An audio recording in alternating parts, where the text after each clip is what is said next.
Halo, Assalamualaikum warahmatullahi wabarakatuh. Apa kabar nih teman-teman semuanya? Semoga selalu dalam keadaan sehat ya.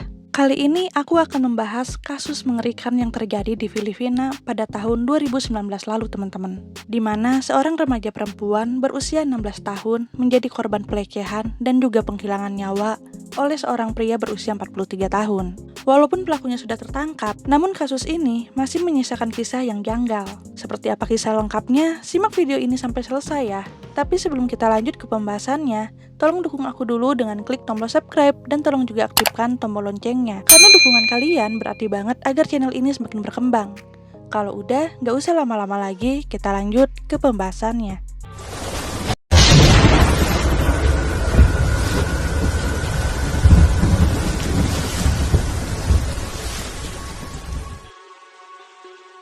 Pada tanggal 10 Maret 2019, seorang remaja perempuan bernama Christine Lee Silawan dilaporkan menghilang oleh ibunya yang bernama Lourdes ke kantor polisi. Sebelum dilaporkan hilang, sekitar jam 3 sore, Christine pamit pada Lourdes untuk melakukan pelayanan di gereja yang tidak jauh dari rumah mereka. Christine sempat tidak diizinkan oleh Lourdes, namun karena setiap minggu sudah hampir jadi rutinitas Christine pelayanan di gereja, akhirnya ia pun diizinkan untuk pergi. Pelayanan di gereja biasanya dimulai dari pukul 4 sore hingga berakhir di jam 6 sore. Namun hingga waktu pulang tersebut, Christine tak kunjung juga pulang ke rumah. Karena merasa khawatir, apalagi Christine juga tidak memberi kabar seperti biasanya, Lourdes pun mulai mencari Christine ke teman-temannya dan pergi ke gereja. Namun ternyata hasilnya nihil. Christine tidak ditemukan. Tanpa pikir panjang, Lourdes pun langsung melapor ke kantor polisi. Tidak perlu waktu lama, keesokan paginya sekitar pukul 5 pagi, polisi mendapat laporan bahwa ada penemuan sebuah jasad perempuan di sebuah lahan kosong di Barangay Bangkal, kota Lapu-Lapu, Filipina. Polisi pun segera menuju ke lokasi tersebut yang ternyata sudah dipenuhi warga. Ketika sampai di sana, penampakan mengerikan dilihat oleh para polisi, di mana kondisi jasad ini dalam keadaan penuh luka. Mukanya tidak bisa dikenali, wajahnya sebagian sudah dikuliti hingga tengkoraknya terlihat. Sebagian organnya menghilang seperti lidah dan telinganya.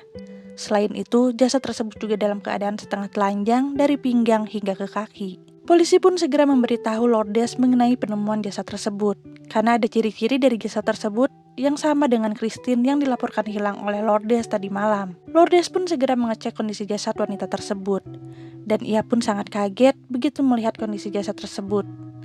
Bahkan kalau hanya melihat mukanya, dia tidak bisa mengenalinya siapa jasad itu. Namun, dari pakaian yang tersisa di tubuh jasad perempuan itu, Lourdes bisa mengenali bahwa jasad perempuan itu memang Christine, anaknya sendiri. Lourdes pun sangat histeris dan tidak percaya anaknya ditemukan dalam keadaan seperti itu. Ibu mana yang tidak syok melihat anaknya dalam kondisi mengerikan. Bisa dikatakan kalau Christine merupakan korban penghilangan nyawa manusia yang paling mengerikan yang pernah terjadi di Filipina. Jasad Christine pun akhirnya dibawa oleh tim forensik untuk dilakukan otopsi, sementara polisi langsung menyelidiki kasus ini.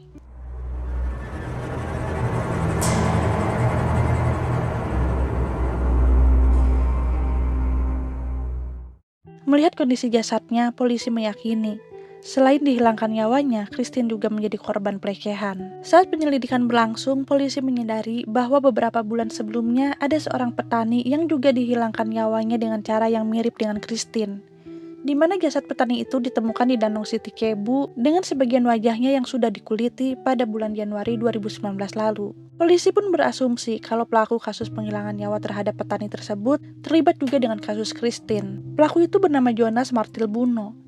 Ia pun segera diinterogasi oleh pihak kepolisian. Namun saat diinterogasi itu, Jonas tidak mengakui kalau dia terlibat dengan kasus penghilangan nyawa pada Christine. Dan setelah polisi menyelidiki lebih dalam pun, memang tidak ada bukti yang menjurus bahwa Jonas terlibat dalam kasus penghilangan nyawa Christine. Akhirnya Jonas pun dibebaskan dari dakwaan penghilangan nyawa pada Christine. Polisi pun melakukan penyelidikan lebih lanjut terhadap kasus Christine. Dari CCTV di dekat gereja, terlihat Christine berjalan tergesa-gesa kemudian diikuti oleh seorang pria setelah pulang dari pelayanan gereja. Selain itu, polisi juga mendapat informasi kalau Christine baru saja putus dengan mantan kekasihnya yang bernama John, yang berusia 17 tahun. Namun nama John ini bukan nama sebenarnya ya teman-teman, karena namanya tidak diungkap ke media oleh pihak kepolisian.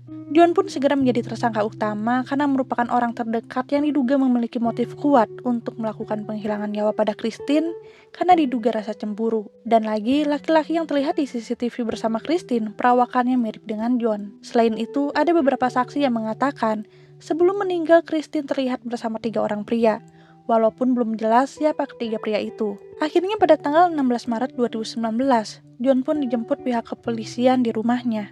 Polisi juga melakukan pemeriksaan pada Facebook Christine dan John, di mana pada Facebook John ternyata terdapat beberapa pesan yang telah ia hapus pada saat dikirim ke Christine. Hal ini pun menambah kecurigaan pada John. Sementara di Facebook Christine terdapat sebuah akun Facebook yang sepertinya akun palsu bernama CJ Diaz, di mana akun itu terlihat beberapa kali berkirim pesan dengan Christine hingga akhirnya mengajak Christine untuk bertemu pada tanggal 10 Maret itu. Polisi mencurigai bahwa akun palsu itu milik John. Namun polisi tidak bisa menemukan bukti bahwa akun Facebook itu adalah milik John. Selama interogasi, John tidak mengakui kalau ia melakukan penghilangan nyawa pada Christine. Orang tua John juga memiliki alibi kalau John sedang bermain basket bersama teman-temannya di malam Christine menghilang. Teman John juga bersaksi kalau ia melihat John sekitar pukul 7-8 malam sedang membeli makanan yang tidak jauh dari lapangan basket. Sementara Lourdes merasa yakin kalau John adalah pelakunya, karena kemungkinan John sakit hati setelah putus dari Christine. Masyarakat pun mendesak pihak kepolisian untuk segera mengungkap kasus tersebut. Mereka ikut bersedih karena Christine yang dikenal sosok anak yang baik dan pintar harus meninggal dengan cara yang begitu mengerikan. Saat itu polisi pun berusaha keras mencari bukti-bukti keterlibatan John atas kasus penghilangan nyawa pada Christine.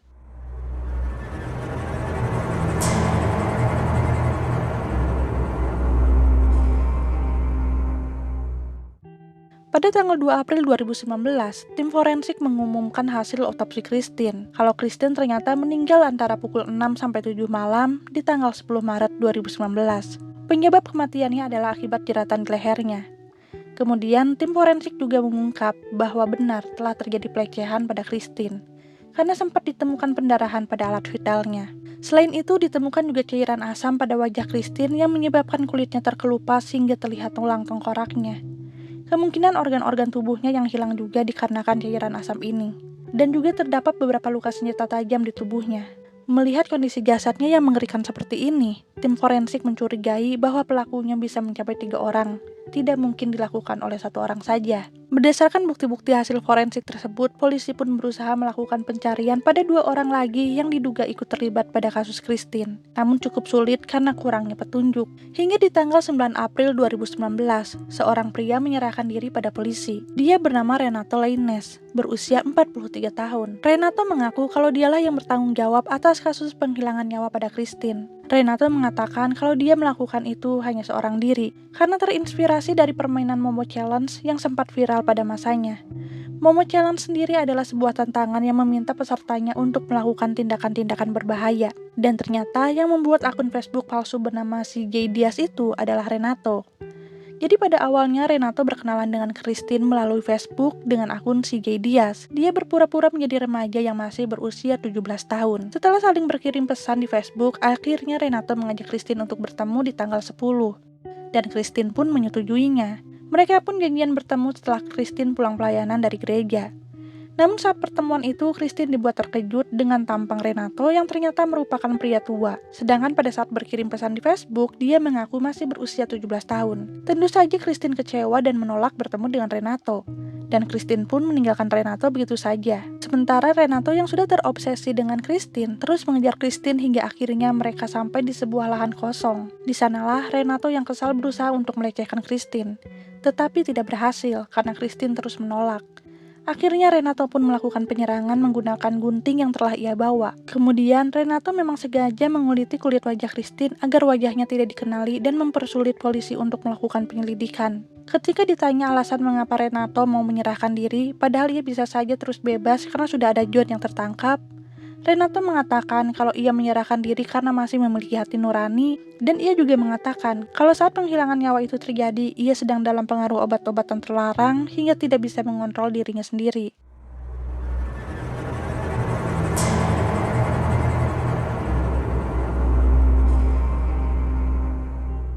John pun akhirnya dibebaskan walaupun sebenarnya masih ada dugaan kemungkinan ia juga terlibat. Apalagi tim forensik mengatakan kalau pelakunya tidak hanya satu orang. Namun polisi tidak bisa menemukan bukti-bukti bahwa John ikut terlibat. Dengan adanya kasus Christine ini, masyarakat pun menuntut pihak kepolisian Filipina untuk memberlakukan kembali hukuman mati bagi kasus kejahatan yang sangat sadis seperti itu. Pada tanggal 7 Juni 2019, sidang pertama atas kasus ini pun digelar. Namun anehnya pada saat di persidangan, Renato mengubah pernyataannya. Dia mengatakan kalau dia mengaku tidak bersalah atas kasus penghilangan nyawa Christine. Pengacaranya berdalih hal ini dilakukan agar hukuman pada Renato dapat dikurangi. Tentunya hal ini membuat tanda tanya besar bagi masyarakat. Benarkah Renato ini pelaku satu-satunya? Adakah yang Renato sembunyikan sebenarnya? Apalagi Renato mengaku tidak berhasil melecehkan Christine. Padahal hasil otopsi menyatakan kalau Christine sempat mengalami pelecehan. Sidang pada kasus Christine ini pun sempat mengalami penundaan karena adanya lockdown saat terjadinya COVID-19 kemarin. Namun sayang, kejadian tidak terduga terjadi pada tanggal 24 Mei tahun 2020, di mana Renato menghilangkan nyawanya sendiri di dalam tahanan saat ia tengah ditahan untuk menunggu persidangan berikutnya. Renato ditemukan tergantung sekitar pukul 6 pagi. Saat dibawa ke rumah sakit, Renato sudah tidak tertolong lagi. Akhirnya, kasus Christine ini pun masih menyisakan misteri karena belum ada yang benar-benar didakwa atas kematiannya. Nah, itu dia teman-teman kasus Christine Lee Silawar yang sempat menggemparkan Filipina pada tahun 2019 lalu. Menurut kalian gimana nih kasus ini? Keluarga dan masyarakat Filipina tentunya tidak puas dengan kasus Christine ini. Karena persidangan belum selesai, pelaku sudah mengakhiri hidupnya sendiri. Tapi yang harus diingat teman-teman, kasus ini lagi-lagi terjadi karena adanya perkenalan di dunia maya.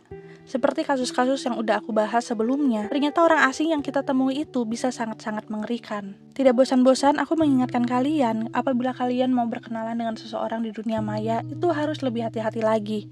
Jangan pernah mau bertemu di tempat yang sepi, atau hanya bertemu berdua saja.